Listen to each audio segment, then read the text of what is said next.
I thought you were upstairs. Didn't I say quiet on the set? Shut up. Okay, here we go. Let me go. Do you have a prediction? What will the score be tomorrow night when Canada faces USA for hockey supremacy in Boston?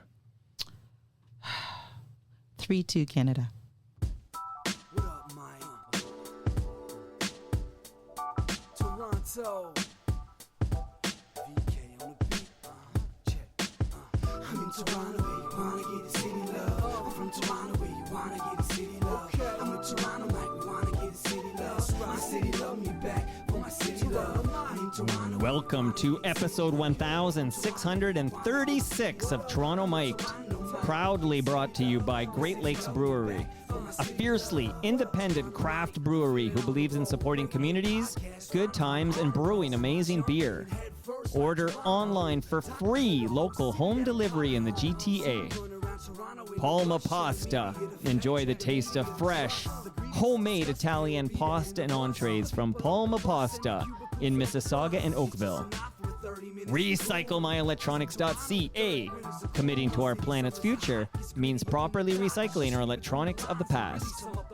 Building Toronto Skyline, a podcast and book from Nick Iones, sponsored by Fusion Corp Construction Management, Inc. And Ridley Funeral Home, pillars of the community since 1921. My original guest today was singer, writer, historian, and storyteller Christine Maitland, and she was confirmed for 11 a.m. this morning. But apparently there was a miscommunication, and she tells me she wrote me to say she can't make it because of a conflict, and she thought my lack of response was because I was pissed at her. Regardless, she's not here, so here's who I have with me because I need to talk about last night. I need to talk about the anthem by FOTM Chantal, Kreviazuk. I need to talk about the game. I need to talk about what it all means. So joining me in the studio, I can reach out and just rough up his hair over here. Yeah, I just gave him a high five, everybody. That's the VP of Sales. I got Tyler Campbell here. Hello. That's the pipes that belong to the VP. But joining me via Zoom are a couple of special guests. Rob Del Mundo is a beloved FOTM. Say hello, Rob. Hey, Mike. Thanks for having me, and good to be on board again. It's good to see you, big guy. And also, all the way from North Oshawa, my co-host for Festivus, the man you saw at TMLX 17 at Palma's Kitchen just in late November, Elvis is here. Say hello, Elvis. I'm here under duress. So, Elvis, you don't have much time. So I'm going to get to it. I'm going to play some audio. Okay, we actually have the man I know as Heyref. He's going to join us. He's joining us in progress. I have an open Zoom, and I threw it into the FOTM chat. So I don't know who's going to join us. I'm glad you're here, Rob. I'm glad you're here, Elvis. I'm glad Heyref is here. He knows his hockey. I'm going to play some audio. I'm going to tell you how I feel about it, and then we'll go straight to Elvis because he only has 10 minutes. We'll get his take on the anthem, and then everyone who sticks around, VP has to be here. He's in the basement. We're going to talk about the game and more. So let's listen to this audio from last night. Oh, Canada, terre nos arieux, true patriot love that only us command. With glowing hearts we see thee rise, the true north strong and free. From far and wide, oh Canada, we stand on guard for thee. Okay, gentlemen, I'm going to give you my take on this here, and then I'm going to hear what Elvis has to say, and then we'll have a conversation with whoever is left. When I initially heard this anthem from Chantal Kreviazuk, initially I thought, what song was that exactly? Because right off the top, she butchers the French line off the top. We all know the French line off the top, and she gets it wrong. And then she changes the words. It's almost like she forgot the words. Did she mess up the words? And then the tune changes on you when she breaks into True North Strong and Free. So there were these three things early in that anthem that kind of throw you off, like, what's she doing? Like, what's going on? So initially, I'm like, what the hell was that? And then you sort of hear from her and you simmers with you. So here's what I want to say, and then I want to hear from Elvis and everybody else. But I'm going to give her a pass. She's not a French speaker. She's from Winnipeg, okay? She butchered that French line because she's a human being who messed up in a big moment, and she's probably nervous about what she's about to do because written on her hand are the words that only us command. So she comes out of the gate with the broken French, and I'm going to give her the pass, human being, human error.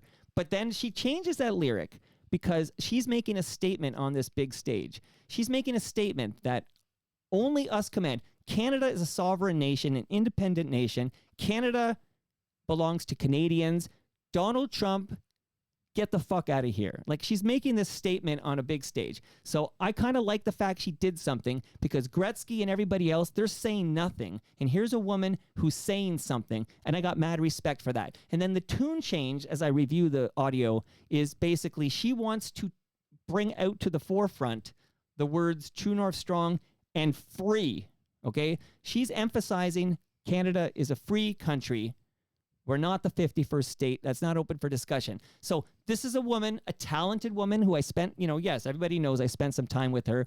I witnessed her last summer defend a postal employee from a road rager. She got in the line of fire and protected this woman, and I witnessed it with my own eyes. So I bring bias to the table, but I'm just glad she had the courage to say something when so few are saying anything. So many are saying absolutely nothing. Elvis, I'm going to you first before you leave the Zoom. What did you think of Chantal's anthem last night? So before I say what I'm going to say, lest anyone think that I have a problem with her changing the lyrics, I actually have no problem with that. However, there's a big difference between what she did and what Julie Black did at I think it was a Raptor game, when she changed the lyric to from our home and native land to our home on native land as a form of protest as it relates to the residential school scandal here in Canada. The big difference between those two anthems is that she actually was able to sing the anthem. Chantal's a professional singer last time I checked, regardless of what you think of her shitty songs. And she just couldn't carry a tune. She couldn't sing a song. She was an embarrassment. It was a world stage game. Everything was riding on this from the perspective of Canadians wanting to beat the Americans. I'm fine with her making a political statement if she wants to choose that, but she lost any sort of significance or meaning when she completely butchered the anthem. First of all, it's not a song, it's an anthem. And two, like, just sing the fucking anthem. Like, she didn't even get it right. Even if she didn't change the words, it was horrible. It was brutal, just embarrassing, and typical of that particular family because they're just a bunch of boneheads. All right, Elvis, tell us how you really feel. Okay, don't hold back this time. Whatever. I can't wait. Get her on here, and let's have her explain what went through her head to try and imagine that this was, you know what I actually would have even appreciated more so. Other people have made this excuse for her, which I can actually kind of buy, but I didn't hear her make this excuse. And maybe it wasn't an issue, but it was incredibly loud. She probably couldn't hear herself, and you probably don't like to sing in front of a whole bunch of people who are booing you. Totally get that. If she just came out and said, I got flustered because, Bostonians were all over me, I could appreciate that. But man, she blew it. Totally blew it. But you do know, because I know you, Elvis, you don't miss the Toronto Mic'd episode. You heard her on Toronto Mic'd. She broke into song several times, and I'm glad Rob Del Mundo's on the Zoom because there's a big fan. But she can sing, you know that. You know she's a great singer. She's a professional singer, yes. You weren't booing her when she was singing. I wasn't. No, I wasn't. Yes. No, me in the Mike wasn't basement. booing her in the Okay. basement. So I'm going to read a statement from Chantal, and then I want to hear from VP and Rob Del Mundo, and then we're going to get back to you, Elvis. Please give me like a 60-second warning before you tap out of the Zoom here. But these are Chantal's words, okay? I am sorry if my performance of our national anthem rubbed you the wrong way. If I was a little off pitch, or if it wasn't perfect in its tone. I am sorry if I messed up the French line. I inserted to bring some balance to our nation's history without losing those words glorious and free in English. I am sorry if you think that we'd be better off annexed. Here is the thing. Art, to me, is an expression of our truth. And in this very peculiar and potentially consequential moment, I truly believe that we must stand up, use our voices, and try to protect ourselves. No, we should express our outrage in the face of any abuses of power. I was raised in part by music that was inspired by brave voices committed to peaceful conflict resolution. Canada, not unlike Ukraine, is a sovereign nation, period. We have a culture individual to others. We are united in our values. We care. We're kind. We are strong. Rob Del Mondo, what did you think of Chantal's anthem last night? Yeah, so to echo the point, it's not too much different from what Elvis was saying. I mean, the key difference is I'm a huge fan of her music, and of course, he's not, and that's fine. We all like what we like, right? But in terms of the performance, yeah, as soon as she butchered the first French word, as you were saying, I think you said in the chat, my 8-year-old. Yeah. Well, my 8-year-old's in French immersion, and she knows that's not how it goes. Recognize that right away. So as much as of a fan as I have over music, I've seen her 8 or 10 times in concert. She called me by my first name at the most recent meet and greet, but I cannot defend the performance of the anthem. In terms of and especially the key change, like, I mean, and free, like, I mean, I know she's trying to accentuate. She was trying to emphasize that line, so she did, change the tune for that line to kind of bring it to the forefront, so the Americans in attendance can hear it.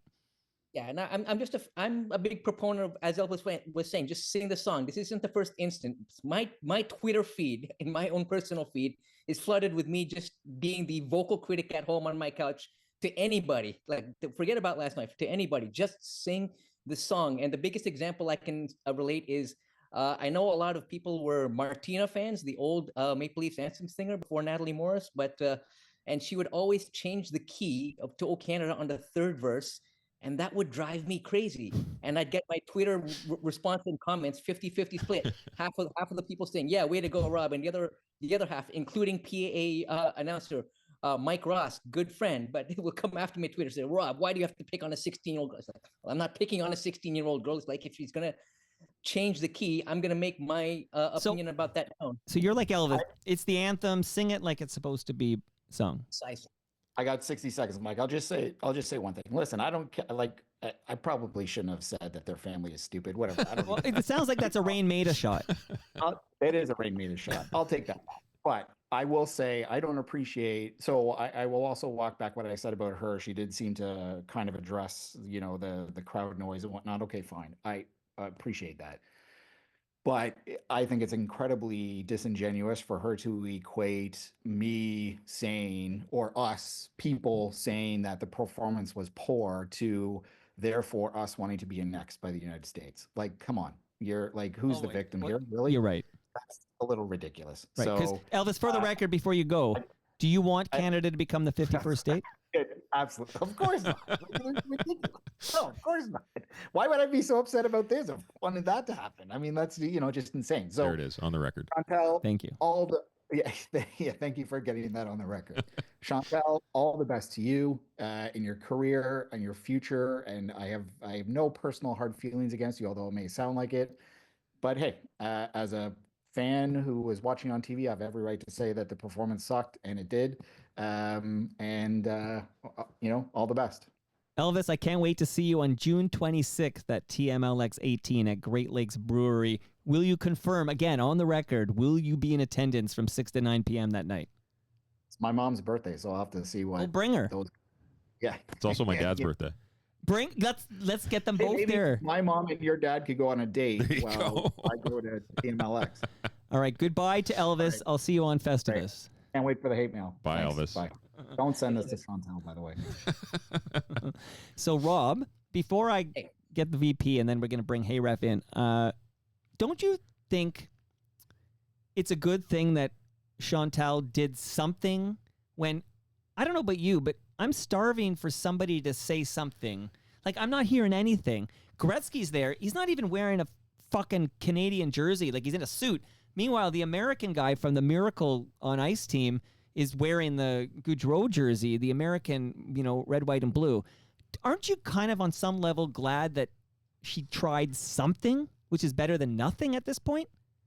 On some level, and exactly, and even as we were talking here, I didn't even equate the comparison to like 99, not Wilf Paymont, but the other guy who's just like sitting on his ass and not doing anything. Nope. So I didn't even think about it in that context. But yes, I mean, while generally I don't like anthems being used for like, your own Canadian Idol or American Idol audition or to like make a statement, I just prefer to sing the song. If I were to make an exception, then yes, absolutely, it would be to differentiate yourself from Wayne Gretzky and people who are just sitting on their ass and just saying, hey, Mr. 51, sorry, 47, 51st state, 47th president, who shall remain nameless.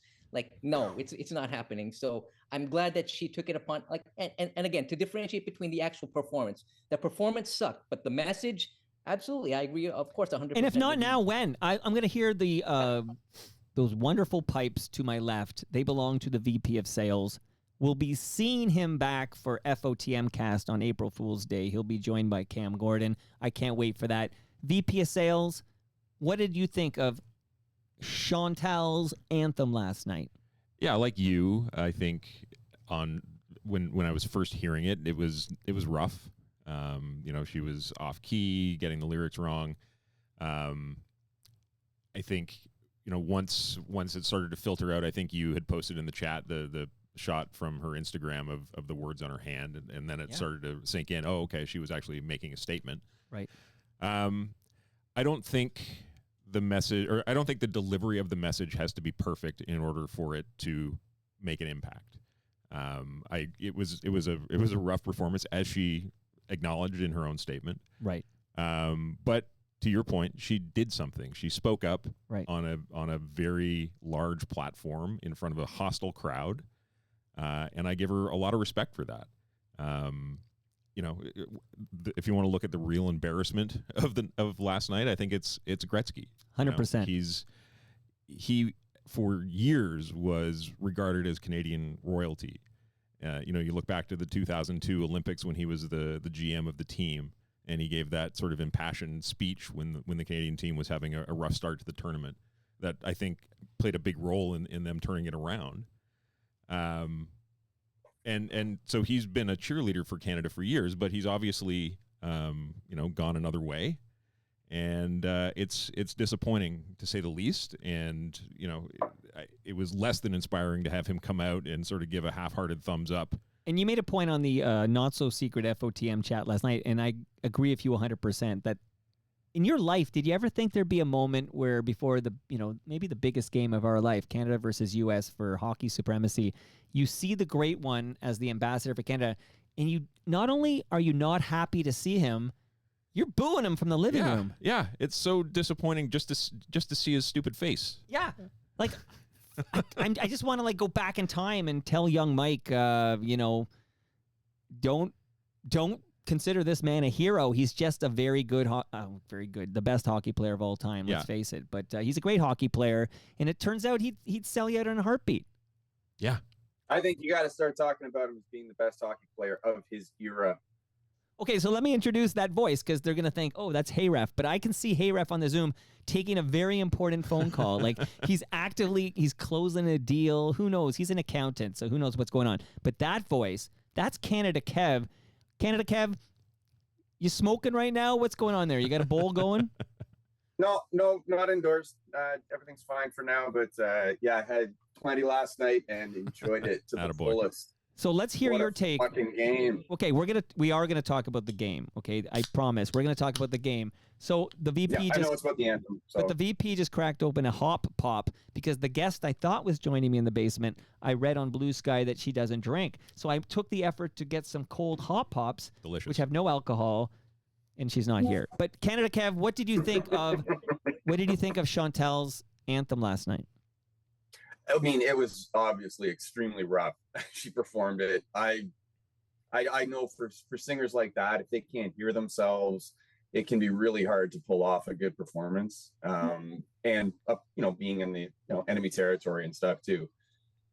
And I mean, she got a point across, but I think it got made afterwards, right? Like everybody's learning about it now, but it may not be effective in the moment because everybody was like, what the fuck just happened? Like, did she change the words? Why? What's going on? But then, get on with the game. Don't need that distraction at the moment. But then afterwards, I'm like, yeah, I'm really proud that she did that. I think that's kind of cool.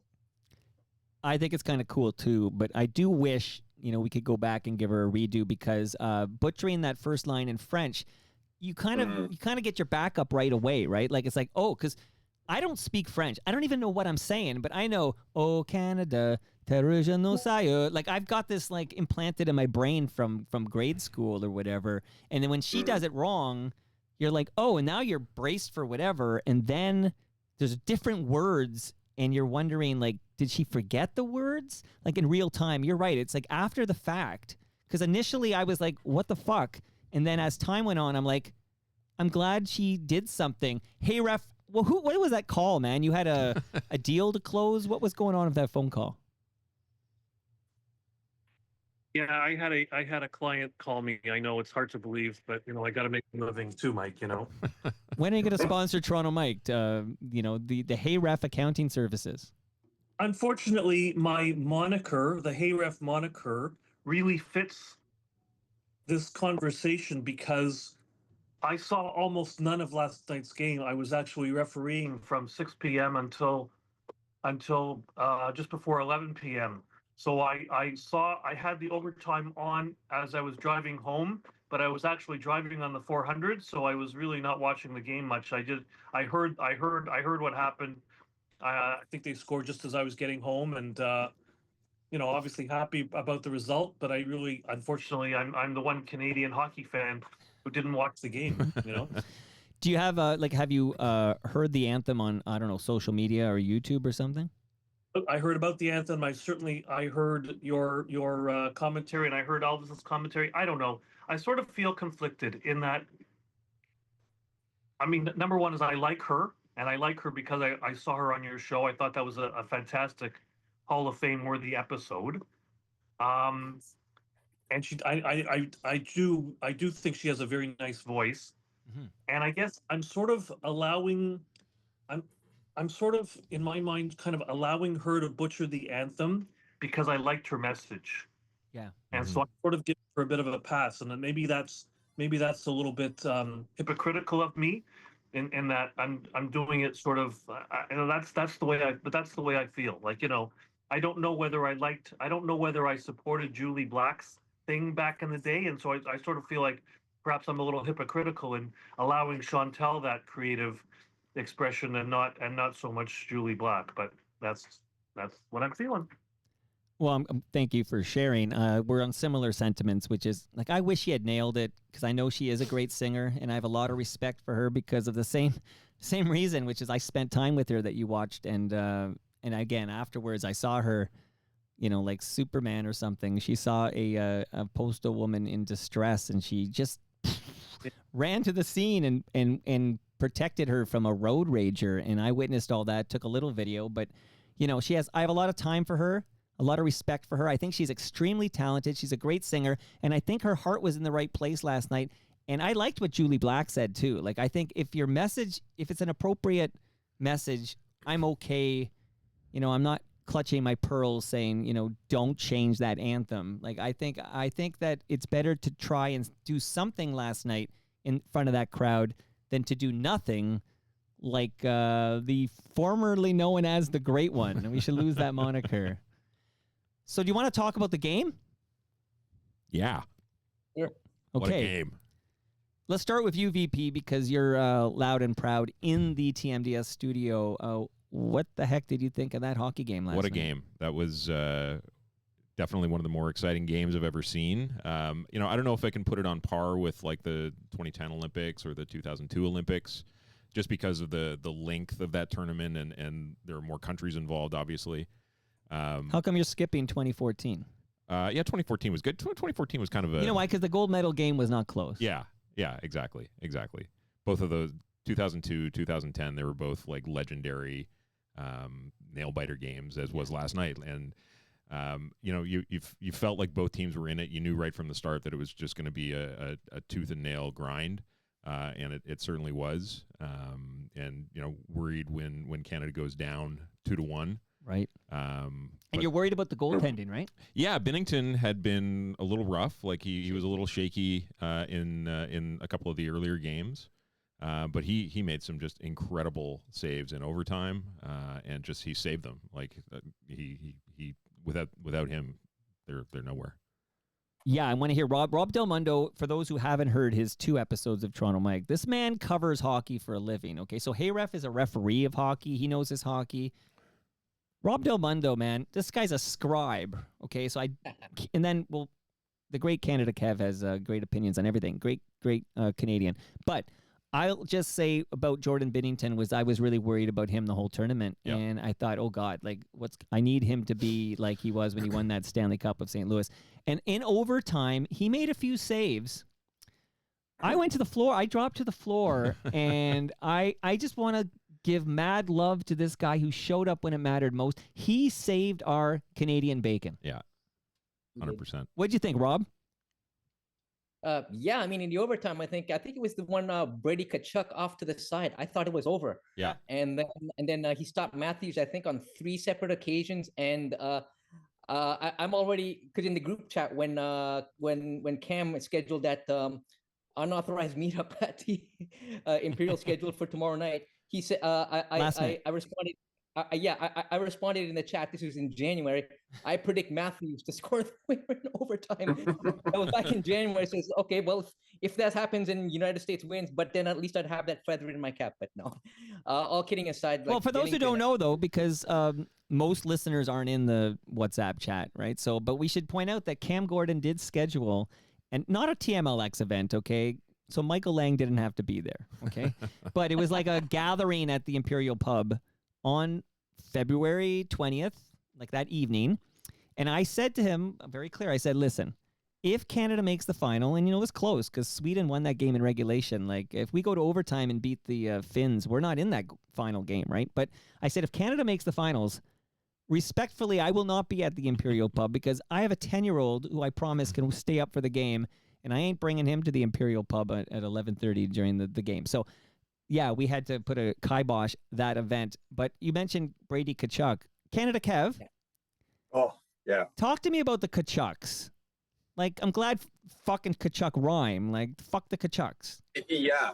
Well, and it just, in some ways, just seeing them, it takes me back because I, of course, remember their dad who, like, when they say the apple doesn't fall far from the tree, man, that family. Talk about clones. And it was funny because, I think it was last week I heard an interview with the 2 Tkachuk brothers, and they actually seem like quite, nice guys. Brady more so than the other one, but once that puck drops the ice, man, I'm sorry, they are pure evil. Well, that Saturday night with the 3 fights in 9 seconds, I'm like, okay, we're playing U.S. But I don't Goon know style. if you noticed, like on the first shift last night, Tkachuk got dropped to the ice, just pushed down, like he was a pushover last night. I mean, dangerous with the puck at the end, but he was not playing on 100%, and I'm okay with that. I find Brady has the more punchable face. Oh, 100%. 100%. It's more squishy. It wouldn't hurt your hand as much. So we're gonna wait for Gare Joyce to join before we dive into the overtime winner. So we're gonna break down the overtime winner by Connor McDavid. But I'll say the Binnington in overtime, mad props. I know Gare Joyce was really sour on Binnington. I think before the game he was saying, I think it was unfairly, deeply. It's so easy to pin things on a goalie. Yeah. And I'm a parent of a goalie daughter who played rep hockey for many years, and suffered through a lot. But I'm sorry, he kept the goals to under 3 goals a game. Right. Did he not? He did. He had a couple of softies, but like that's going to happen, as far as right? you can keep it to 300, and yeah, you're going to have a shaky one here and there. Yeah. But when a shaky one thing happens to a goalie, a goal happens. When a shaky thing happens to a forward or defenseman, it can just be like a turnover, and then the team gets it back. Mistakes like that, other than the mistake by the Americans in overtime, don't always go punished, right? Whereas the goalies tend to be the punching bags for that kind of stuff. Yeah, no doubt. And I was just so glad to see him rise to the occasion when, like, Oh yeah. and again, we're gonna break down the game-winning goal in a moment, but it always felt to me like I entered this tournament. I think I disclosed this on an episode of Toronto Mike, but I entered this tournament not sure if I was into this Four Nations thing. Like, this is a thing you just invented. It's going to replace an All-Star break. Like, I just wasn't sure I was into it. But when Crosby did that behind the back pass to Nate McKinnon in the early in this Sweden game, like less than 2 minutes in. Yeah, and it was a power play, and it was McDavid to Crosby, and then behind the back this pass to McKinnon who scored. At that moment, I realized we have to win this fucking tournament. Like, it felt like more than hockey the whole time. It felt like it mattered more than a hockey game. And like Tyler said, it wasn't as long as the Olympics kind of tournament, so like it wasn't as much time to get into it. But holy cow, did people get into it quick? And the concept too that this was not an all-star break, an all-star game. Like who out there even thought once about the NHL while this was on? Yeah, that's a great like, point. I didn't think about one NHL team while this was on. Like, yeah. What does it mean for the all Leafs? about countries, like in such a short time. No, without a doubt here. And when we had those 3 fights early in the game, the Canada-US game on Saturday night, it's like, oh, this is not the Olympics. Like, it's almost like it's almost more intense. And I want to ask you about, and again, Gare's old enough to remember. I mean, Heyref had to leave the Zoom because he's got business to do. He might be old enough to, I don't know how old Heyref is, but he probably remembers 72. I don't think any of us remember 72, but there are a lot of, yeah, I mean, you were in diapers. Del Mundo, were you even alive in 72? I was 2 months shy of my 3-year-old birthday when that tournament happened. So yes, I was alive, but yeah, like you guys, in diapers. Well, I know that because you put out a book for your. You have any copies left? It's digital. It's all digital online, and I only had made 3 hard copies, and you've got one of them. So, Okay. But yes, it's all online. Before I forget, tell the listeners how they can get a copy of the great book you wrote for your 55th. Thanks very much, Mike. I just feel free to send me a note on what do you want to call it? Twitter or X? Rob_Del Rob, Mundo, why are you still posting original content in that Nazi gathering, that cesspool? Fair question. Or get me on Facebook. I'll figure it out on Facebook or I think it was episode 1577. Just find me on there and we'll work it all out. Okay, get a copy of that $5. So my question was, where do you guys, again, we're going to get an elder statesman in a minute, but where do you think this ranks? Because every time we talk about this, we talk about 72. The guy who said no to his Toronto Mike appearance at the Joe Carter Classic. What's his name again, Tyler? Paul Henderson. Paul something? Okay. Well, we talk about 72. We always talk about Gretzky to Lemieux in the Canada Cup. Is that 87, right? 87, yeah. And then you kind of really don't get into it again till 02 when we win our first gold medal in 50 years, and that's in Salt Lake City. What a moment that was. I noticed Rogers can't show any footage from these Olympic Games, so whenever they're doing these montages, you don't get any golden goal or anything. But okay, so you got 02. We don't win in 06. We take it off. Sweden won, I think. Yeah, Matt Sundin won. That's right, yeah. Finally, okay. 2010, golden goal, Vancouver. Oh my God, we all remember that. And then we win 4 years later, but a little different. And then we won. But so we talk about these same moments. Where does this rank for? I mean, we weren't there watching 72, but where does it rank for you, Canada Kev? Yeah, I mean, I know from stories from my dad and also my uncle who was working in the Forum during the Summit Series, and has got some really interesting stories about that with the Russians and special phone lines and some other neat stuff that, like, obviously that was something way beyond anything that we could imagine this being. However, with the input by that orange shit given south of the border, it really did amp things up, and it amped it up fast, which I think makes it more than any of the other series other than 72. And, you know, bringing the political side of it, as much as they say it didn't make a difference, I think it made all the difference in the world. And I put it right up there. That was intense. I'll never forget last night, who was with me and where I was. Like, it's awesome. Especially because earlier in the day on something called Truth Social, I wouldn't know, I'm definitely not there, but someone screen capped it on Blue Sky for me. But Trump, like a dog with a bone in his mouth, like he did more of the maybe sooner rather than later they will be our wonderful 51st state. And I just wish that guy would fuck right off. And just the insult, not insult, but like just the disrespect and continually calling Trudeau governor and stuff like that. But Inviting that's the other Trudeau. thing I'm really proud of too, is Justin Trudeau. Whether people hate him or like him, Yep. this or the other thing, to see our leader, react in real time and with such pride and joy, like all of us are at the exact same time, was something to see too. I really enjoyed that. I echo that sentiment. VP, Yes, sir. I know you weren't at the 72 Summit was Series not because there. you and I are born the same calendar year. That's but right. where do you think this ranks? Yeah, I mean, not being able to fully appreciate the enormity of 72, I think that sort of stands on its own. But based on what we've seen in our lifetimes, I think it's up there with 87 and 2010 and 2002. Like, I think 2010 stands out obviously just because it was the golden goal, and it was it was on Canadian soil, so it was just a monumental thing. But for the whole they were country. our closest ally in 2010. That's right. That's how right. long ago that was, Tyler. Yeah, I know.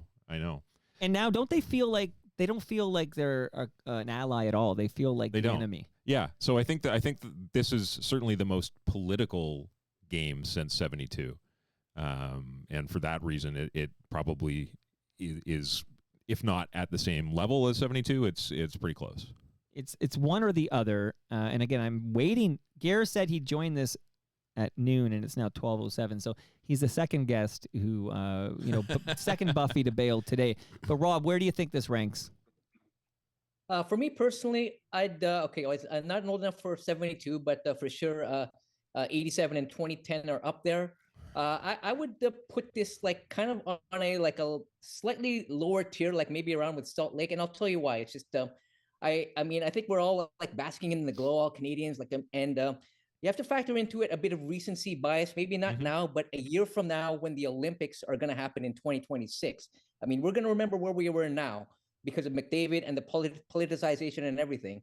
But then, like, to be fair, this was like as everyone was saying, a kind of a manufactured tournament with only 4 nations. One year from now, when it's a true Olympics and it's truly on the world stage, then whatever happens in that game is going to usurp what we're feeling today.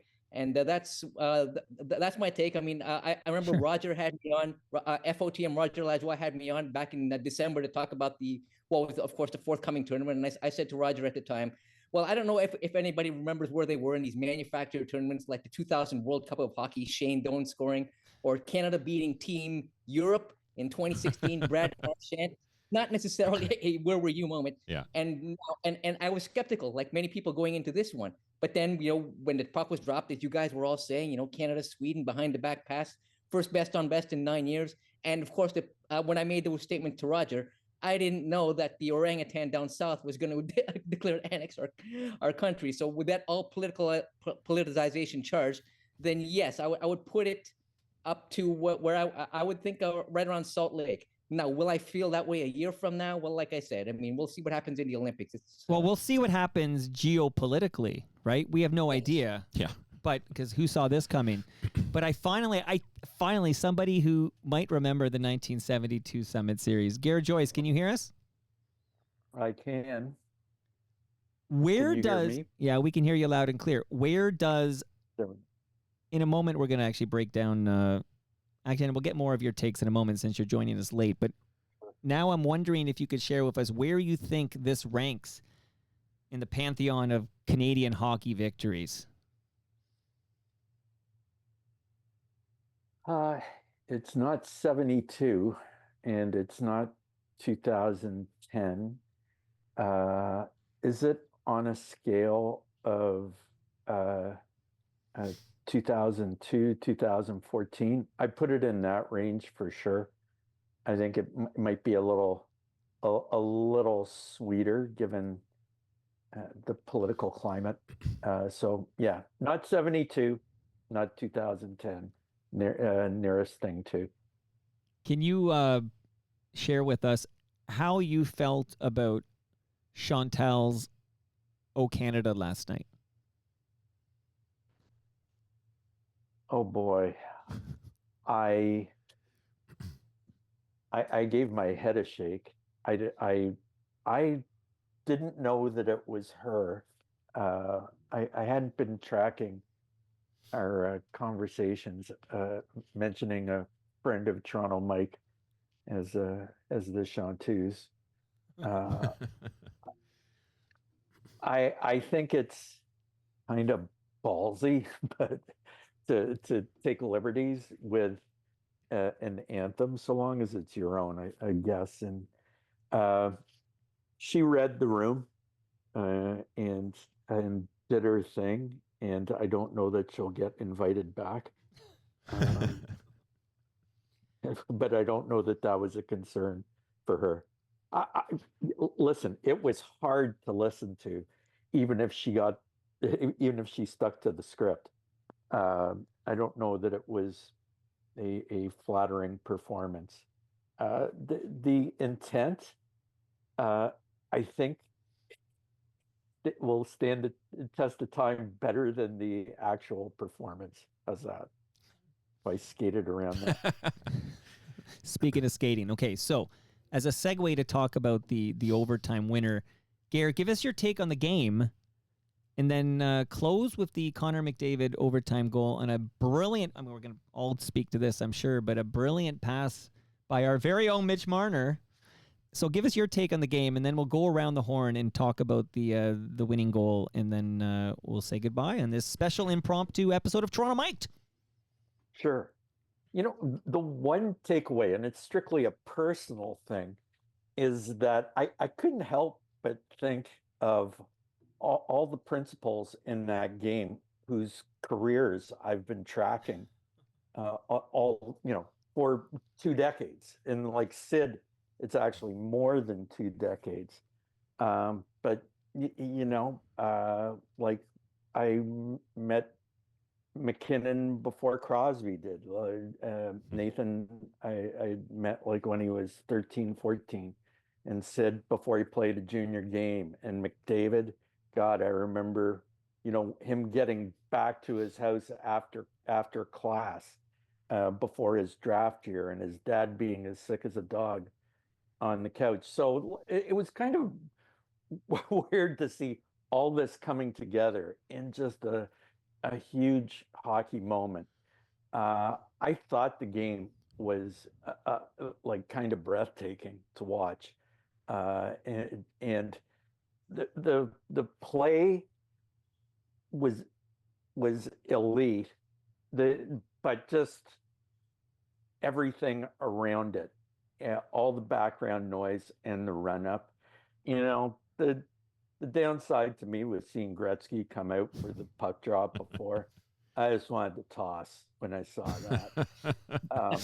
Yeah, that was really hard to take. Like it would have been like bringing Trump on the ice. Yeah, who'd have thought that we'd equate seeing Gretzky to seeing But Trump? who decided, like, who read the room and said, yeah, let's put the great one out there as the ambassador? Because remember in Montreal when they brought out Mario Lemieux, That was fantastic. our hearts filled with this warmth and, oh my God, the magnificent one, Mario. And this time it was like, I think we were all booing 99. Wasn't he named like the honorary captain prior to the event starting? Or was it just announced last night? I never heard, I didn't know it till he was there. Like Yeah. when I heard it announced, I didn't get a heads up Gretzky would be there. But Yeah. who decided, because I noticed, remember all those like sports betting ads of Gretzky that they seem to have been pulled. Like I didn't see any. Like they said, let's pause the Gretzky ads. Well, we're not allowed to have celebrities and whatnot in betting ads. Well, tell and- that to and Jamie athletes. Foxx. Well, that's when you're watching an American broadcast. You sure? Okay. Well, you're the This is expert. actually what I do. I did read that. Broadcast, it's fair game. I mean, we have McDavid and Gretzky in ads, in betting ads in Canada. In the States, a different deal. But that's a league production. Yeah. Right. And in conjunction with the PA, that would have been their call and done in advance. What was a dumb And- call? Even Oh, it's insane. I mean, it's for lack of. I think it's for lack of Canadian content in the head office of the league in Manhattan. If there had been a Canadian in the room when that decision was made, that decision would not have been made. Yeah. Maybe a Phil Esposito or something, right? And we can remember his speech in '72. Yeah. Not bright enough, is what I'd say. If he had a bright Canadian. But I saw video of Gretzky in the Canadian room before the game announcing the lineup, and I'd seen the U.S. Team. They had Charlie McAvoy read out the lineup, and it was so emotional because he so badly wanted to be in the game, but he was hurt. And the team all kind of gathered around him and hugged him. And then you see Gretzky in there like a fucking dead fish, just reading out the names, and then the team sort of politely tapping their sticks on the floor. Like, what a disgrace. If Gretzky were sharp enough and self-aware enough, he'd have known not to be there. Like this isn't my time. Let someone else in on that. Or at least wear the jersey. Like put a maple leaf on your chest or something. Like have some sense. Hell, he doesn't even pick up his Order of Canadas for like over a decade. Yeah, exactly. Like he doesn't care. Where's Sakic? Where's Iginla? Like, let's get these guys in there. Yeah, proud Iggy. former Canadian. Iggy would have been perfect, actually, now think of it. Okay, Gare, give us your take on the game-winning goal, and then we're going to go Canada Kev, Rob Del Mundo, VP of Sales, and then I'll close it out. And I thank you all for this emergency session. And thank you to Elvis, who took 10 minutes of his busy North Oshawa life to tell us he hates Chantal's family. Okay, Gare. What I would say that you could make a strong case for Mitch being the most valuable player in that game. I mean, it was an amazing setup, clear-eyed and timely. How McDavid got that open, that's not a question for me. That's a question for Austin Matthews. It kind of brought back a little a memory of Vancouver in 2010. Was it exactly like Sid crashing the net? McDavid had time and space. He just had to stand there. He didn't have to go anywhere. So yeah, a bit of a throwback in that way. Wonderful way for Marner to wind up his tournament. Between that and the 2 assists last night. And by the way, before overtime, I thought Canada's best player had been Sam Bennett. I mean, he should be on a postage stamp. He was fantastic. Yeah.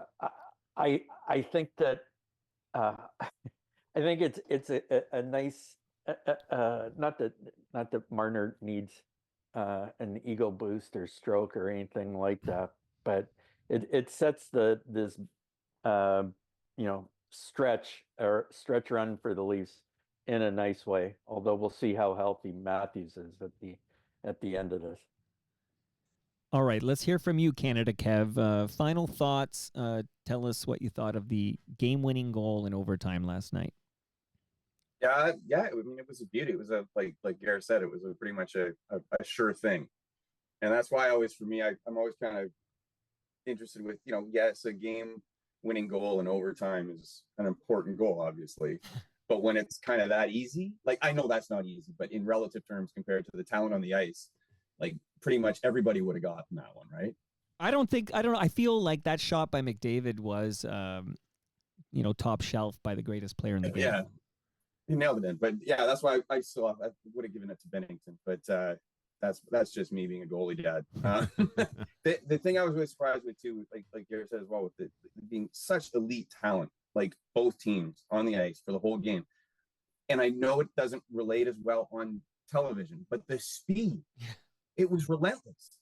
Like there was no okay, that was a fast first period, now a really lame and slow counteractive productive second period, and then saying it was nonstop, relentless. And NHL size rinks. This is not Olympic size rink. Yeah, that helps a lot. And also too, the bit with Marner, like when Mitch Marner can kind of be seen as an afterthought with the plays like he had last night and the setups, and it just goes to show how talented the team was. Just incredible, and how they adjusted their game compared to the way they played the first game. Right. Because they really were boxed out in the offensive zone throughout that first game, and they couldn't get inside to get those shots off. And look where the goals came from last night. The one thing I'd add to that is that, space was so hard to come by last night. And if there's one thing that Mitch can do, it's find time and make space. And he runs the clock a little on the cycle, and I think that was maybe more the first goal than the second goal. But boy, I mean, he didn't have to on the second one. I was a little bit surprised that somehow the rat didn't get somehow into the play a bit more, or make some sort of impactful play. Well, he's 36 years old, I right? do feel weird feeling so happy for him. Him, Doughty, and Crosby are the old threesome there. That's yeah. right. Oh. So here's one with the political side of things. Yes, please. And heat raised from that. And as much as it was prevalent last night, I don't think I had the hate on as much as I did in Vancouver, now that I reflect on it, because I'm reminded not so much of the men's game, but of the women's game, and Haley Wickenheiser at the end of that, and her speech. And if nobody has ever heard Haley Wickenheiser after winning the gold medal in Vancouver being interviewed, you got to look it up. Oh yeah, she asks the Americans if they want her to sign the flag. The flag that they were stepping on in the dressing room. And she's so full of emotion too. And that just led right into that men's game. It was so exciting. Rob Del Mundo, thoughts on the game-winning goal, and then your final thoughts on what happened last night. Thoughts on the game-winning goal in just 10 seconds. Haley's speech was actually after Salt Lake, not Vancouver. Yeah. But, sorry. Oh, no, no problem. No Still problem. a great speech, right, Canada? Kev? Looney under the ice. I wanted to know if they want us to sign it, sweat pouring down, and do we have Don Cherry and Terry Liable right there. But yeah, absolutely. Hold on, go ahead, Kev. We had over chatter there. What'd you say?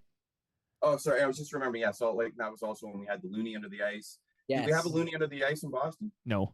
I heard Ron McLean asking. No Looney under the ice. Sometimes we have these backdoor Canadians in the American cities who can get under the ice. Like it would only be worth 60 cents anyway. But okay, back to you, Rob. Yeah, so in terms of the goal, I mean, I guess for myself, like apart from what everyone else has already said, like I mean, a great moment, a great flyby by Matthews there. What's he doing? And a great pass by Marner. But in a way that sports seems to write the next chapter, I'm just so interested in to see whether or not this takes Connor McDavid to the next step, because he was MVP in the playoffs last year, but Florida held him off the score sheet in both Game 6 and Game 7. So Connor had to wear that for a while. And in terms of symmetry, I think of Mario scoring that goal in '87, and that was his sort of coming out party on the next stage. And he would eventually, it took him 4 or 5 years after that to lead him to 2 more Stanley Cups. And Sid in Vancouver, okay, yeah, he'd won a cup already by that point, but at the same time, it's not. It was more of an iconic moment. But in terms of, here we are 15 years later, and it's the best player in the world at the time. Mario in '87, Sid in 2010, and Connor McDavid today, scoring at the right moment. So I'm curious to see whether this momentum takes Connor over the hump in terms of, like, I mean, he was so close leading the Oilers last year. Won the Conn Smythe Trophy, didn't give a damn about that, but whether or not it leads him to the promised land and gets to that next level. Okay, the mic goes to the VP of Sales, Tyler Campbell. Thank you, sir. Yes. I like it when you call me sir. Just trying to be respectful. Yeah, I mean, I'll echo Gare in just saying how happy I was for Mitch Marner and what a great tournament he had. The overtime winner against Sweden was really sweet, and those 2 assists last night were just vintage Marner. So it was great to see. He's taken a lot of shit in Toronto for a long time. He's kind of been the designated whipping boy for the Leafs' failures in the playoffs, and certainly he's struggled, but it's definitely not all on him. So I hope that this kind of gives him a bit of a boost in terms of coming back to the Leafs and having some success in the playoffs. Otherwise, the game was just spectacular. That winning goal, to Rob's point, like it's amazing how these great players manage to just step up to center stage at the right time.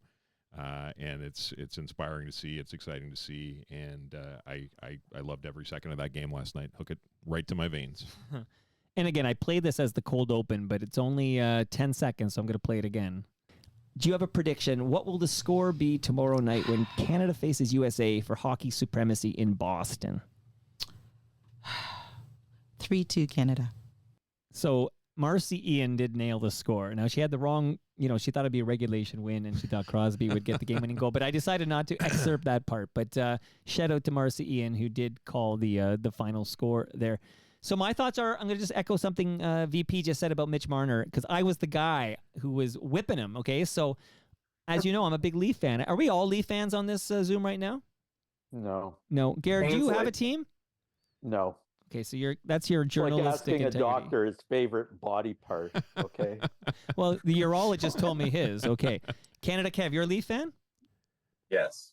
Okay. Sadly. And Rob, I know you're also a journalist. Are you allowed to answer this question? You a Leaf fan? Sure, yeah, it's the team that I cover, and if they win the Stanley Cup, Yes or no, Rob? Answer the question.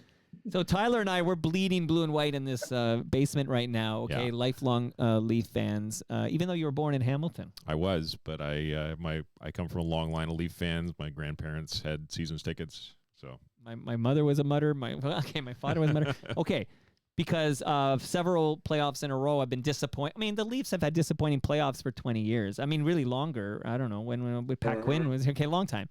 But Marner, Before the Summit Series. right? I'm not a journalist. I don't analyze the games like Gare, Joyce, and Rob Del Mundo. But Marner seems to disappear in the playoffs, and when we need him most, sometimes I don't even notice him out there. Like, this is just stupid Mike in his basement here telling you that. And it's amazing to see him have the game-winning goal against Sweden. Was just such a great goal in such an important time. We needed that extra point, obviously, in hindsight. But also that the passes last night, and that pass in overtime, his pass, I've watched it over and over again. What a sublime pass from Mitch Marner, former whipping boy. But now I'm just saying, Mitch, I know you're a Etobicoke guy on Eden Bridge there listening to Toronto Mike right now. All is forgiven. I said to Monica last night, I said, I will sacrifice a Leafs Stanley Cup for a win tonight. And I meant it. Am I nuts? you're not nuts. I felt I the can same go way. the rest. I've never seen the Leafs win a Stanley Cup. I'm comfortable with it. I can go long with that. But I said, I want to win this game. It just felt bigger than sports. Felt like it was more important than sports. But I'm just saying sorry, and all is forgiven to Mitch Marner. What a pass. And Connor McDavid, the greatest player in the game. And it was a patching of the torch of sorts because you're right, like I think Del Mundo said, but Crosby was the best player in the game in 2010, and he showed it. And McDavid is the best player in the game. Nobody, just the skill. I'm always in awe of that skill. What a great shot. I think the puck's on his stick, but he has to execute, and he put it in the perfect spot. And there you go. I just want to say thank you to Team Canada for giving me such joy last night. My daughter, who doesn't give a fuck about hockey, I never saw someone say that before. Nope. She phoned me this morning from Montreal, say her and her girlfriends watched it last night, and it was the most amazing experience, and they're all riding the high today. All my kids loved it. The 8-year-old was asleep, but the 10-year-old got to stay up for the game, and he was going to bed. I was kissing him goodnight at midnight last night, and he had the biggest smile on his face, and he said that was amazing. He'll never forget it. So thank you to Team Canada for delivering, and I would say I wasn't there for 72, but I don't feel like we were in danger of Russia annexing our country in 72. Like, to me, the President of the United States of America, the Commander-in-Chief of the world's largest military, is continually threatening to make Canada the 51st state. And these tariffs are looming in March. And fuck him, fuck America for voting that guy in, and go Canada, go. Thank you, everybody here, for joining me today. This was amazing. And to help with that, you got to remember, right? Buy Canadian. Just like those cans behind you, right? Buy Canadian beer like this GLB. I'm gonna crack open a Lake Effect. Love the Lake Effect. Oh, you did it right there. Amazing. I got to say that it's brewed. I've been to the brewery. It's in South Etobicoke. Okay. It doesn't get more Canadian than that. So, by the way, lovely. So the beer, GLB, and they're hosting us. And Gare, I know you're in Kingston. Yes. How do we get you to Toronto for June 26th? I was looking at it on the schedule. I'm You're going to see what you can do. trying to piece it together. We'll send a car, Gare. I was There going we to go. send a helicopter, okay? Land on the roof of GLB or something like that. Okay, so Great Lakes will buy you your first pint at the brewery June 26th from 6 to 9 p.m. Rob, I hope to see you there. But Palma Pasta is going to feed us, and I just want to say thank you to Palma for that. Brad Jones from Ridley Funeral Home, he'll be there. You know, I say measuring tapes for everybody. And Nick Iones, I hope he's there because he's a proud new sponsor of the program. He called during this recording, and I'll have to give him a shout later. But he's with Fusion Corp Developments, Inc., and he's got a great podcast called Life's... Brad Jones's podcast is called Life's Undertaking, and Nick Iones' podcast is called Building Toronto's Skyline. And, of course, recyclemyelectronics.ca. That's where you go if you have old electronics, old cables. You don't throw that out. You go to recyclemyelectronics.ca, find out where you drop it off to be properly recycled. My goodness gracious, thank you so much to Gare Joyce, the legend. Thanks for doing this, Gare. Thank you. Thanks for having me, bud. And thanks to Canada Kev. We love Canada Kev.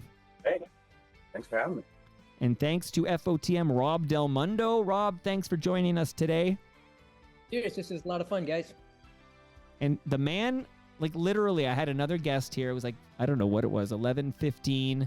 My guest is not arriving. I'm like, I need to talk about the game last night with somebody.